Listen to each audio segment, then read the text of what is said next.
নারায়ে রিসালাত স্লোগান দিলে মাহফিল বন্ধ করে দিবে। বেটা আব্বাস স্টেজে আছে, আয় মাহফিল বন্ধ কর।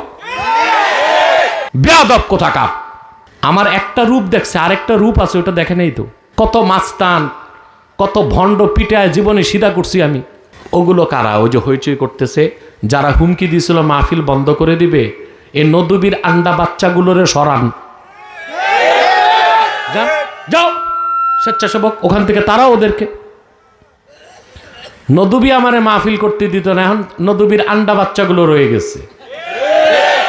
এগুলো বলছে নারায়ে রিসালাত স্লোগান দিলে মাহফিল বন্ধ করে দিবে। বেটা আব্বাস স্টেজে আছে, আয় মাহফিল বন্ধ কর।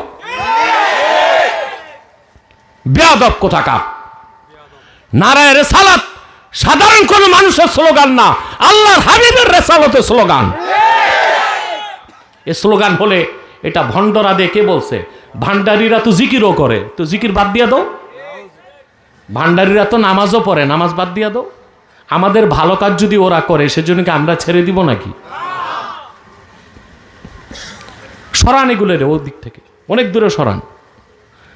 আমার একটা রূপ দেখছে, আরেকটা রূপ আছে, ওটা দেখে নেই তো। কত মাস্তান, কত ভণ্ড পিটায় জীবনে সিধা করছি আমি। আমি কি বাংলাদেশে কোথাও যেতে ভয় পাই নাকি? আমি কখনো দেখি না আমার প্রতিপক্ষ হাতি নাকি মাসি। কারণ আমি এটাই জানি, আমার তারিখ, নির্ধারিত তারিখে আমার মৃত্যু আসবে।